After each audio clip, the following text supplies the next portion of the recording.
Hey guys, it's Joe for Gaming Curious, and today we will take a look at some updates Riot wants to get into Valorant. Some of these updates are not confirmed by Riot and only mentioned as a possibility of them coming to Valorant, and some others are confirmed but don't have release date yet, or at least a confirmed one by Riot. So let's go take a look at these updates Riot wants to bring to Valorant. First, we got one that has been circling around for a bit, but we got Riot Morello to confirm it to us in his stream, and it is the update to Viper, who wants to be buffed and probably reworked. Here is what Morello had to say about it. What are your opinions on Viper and where she's at? It's in the FAQ. We think she needs to be a little strong. It's both a combination of I think she needs to be buffed and I think she's not fully utilized. We will have buffs coming in a few patches probably. It's going to take a little bit of time. In that same stream, Morello also mentioned that they would like to introduce a new female agent that has some strength attributes. I would guess something visually like Brimstone is, that strikes as a strong individual.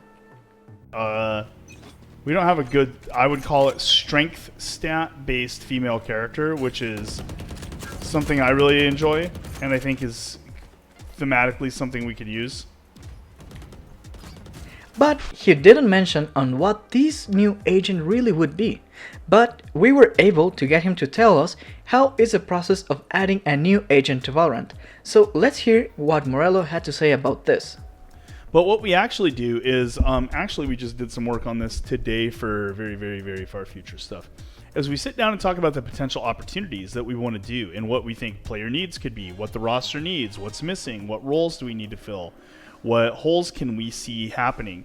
The game is early enough right now that we know there's just stuff that isn't in the game that we'd like in the game because we just don't have enough characters to fill kind of all the stuff we could imagine that would make a really solid set that has you could kind of imagine you have a play style and you can find something in Valorant that meets that play style. We really want to focus on that, right?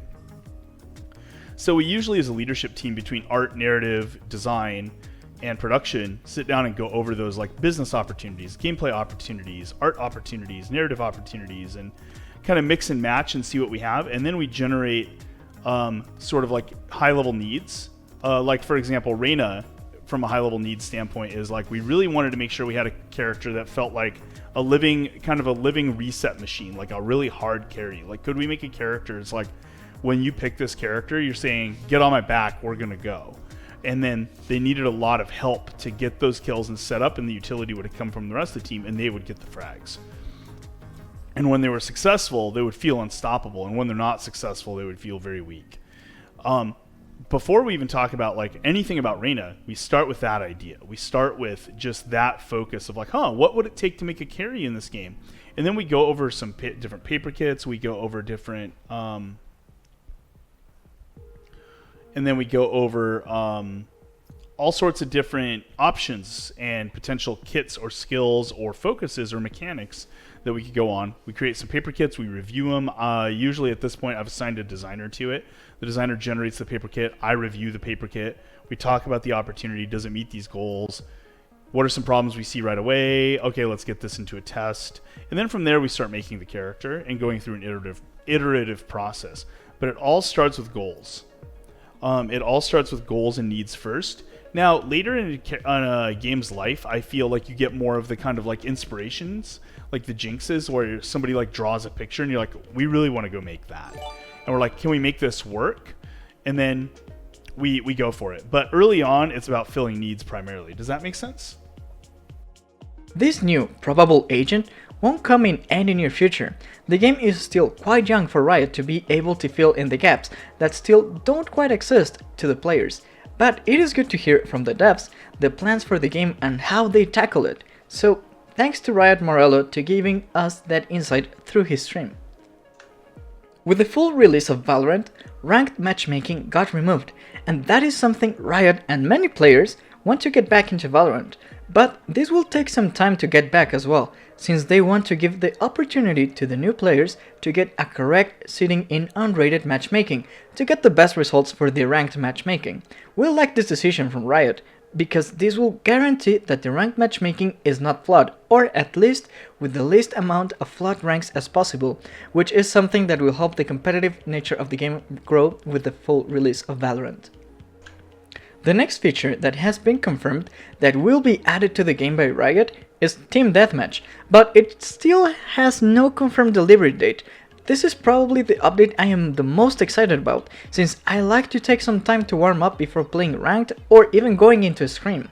And to me, Team Deathmatch is the best game mode for me to warm up, since you can get a lot of kills in a short period of time, and that is what really helps me get warmed up.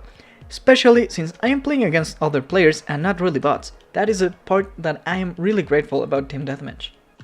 The replay system is also in the future plans for Riot and is something that needs to be added quite soon in order to help the competitive scene get better and grow even more than it is doing so right now.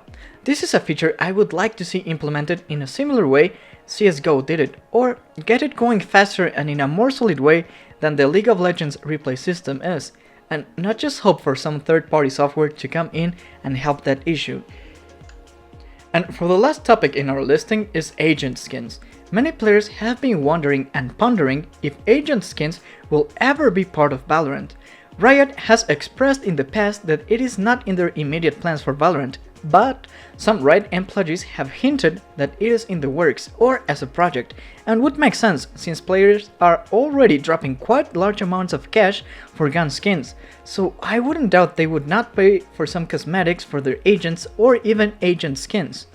Something that I would like is for Riot to not make the same mistake as CSGO did with the last operator skins, that are truly awful in the way that they actually give an advantage depending on the map that is being played, because the new skins actually may act as camo sometimes, and contrast is a big focus in Valorant, and I think Riot has that in mind, and that is probably why it will take some time for them to find the right way to add agent skins into the game. Similarly to how they changed the sounds of guns, the sound actually only changes in the first person perspective, but to the other players, the sound of the gun is exactly the same. These do not give an actual advantage on this cosmetic. So this is it for the updates Riot wants to bring to Valorant. Let us know in the comments below which is the one you are the most excited about, and I would like to thank Riot Morello again for taking the time for answering my questions on his stream. Don't forget to subscribe so you don't miss any of our coming videos. This was Joe for Gaming Curious.